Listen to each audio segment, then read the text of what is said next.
আসসালামু আলাইকুম। Hello viewers, সকলে কেমন আছেন? আশা করি আলহামদুলিল্লাহ সকলে ভালো আছেন। আমিও আপনাদের আলহামদুলিল্লাহ ভালো আছি।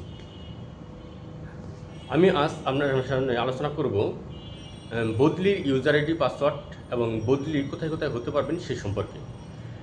এমপিভুক্ত শিক্ষকদের বহুদিনের একটি কাঙ্ক্ষিত বা একটি আশার বিষয় ছিল যে একদিন আমরা বদলি হতে পারবো।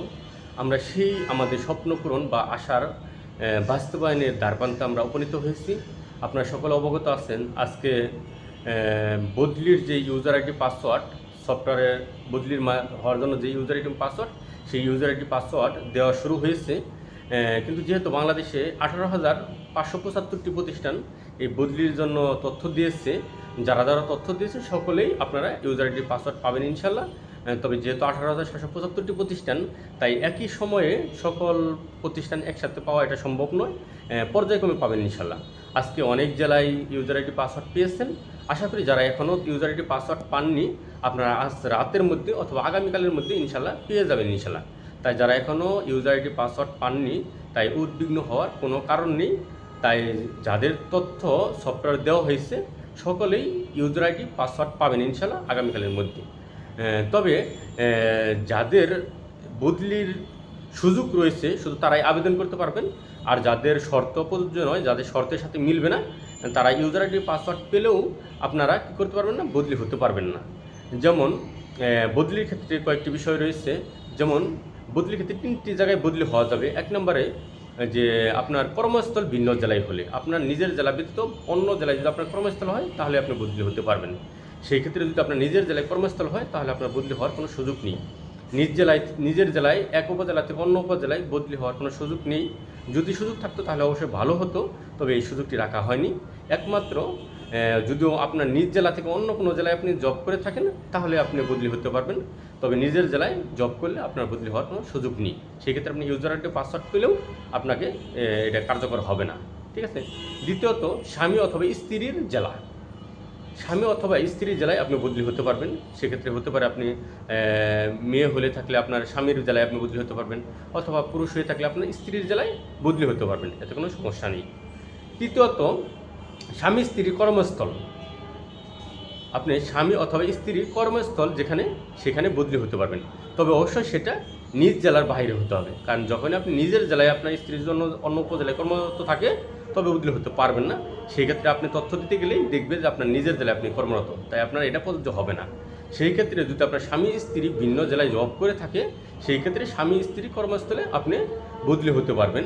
সেই ক্ষেত্রে অবশ্যই জবের ক্ষেত্রে কয়েকটি ধরন রয়েছে, 4টি ধরন রয়েছে। যেমন সরকারি, আধা সরকারি, স্বায়ত্তশাসিত এবং এমপিভুক্ত। এই 4 ধরনের প্রতিষ্ঠানে যদি স্বামী স্ত্রী কর্মরত থাকে তাহলেই শুধু বদলি হতে পারবেন। এর বাইরে অন্য কোনো প্রাইভেট সেক্টর বা বিজনেস বা অন্য কোনো কিছু করলে আপনারা বদলির আওতাভুক্ত হবেন না।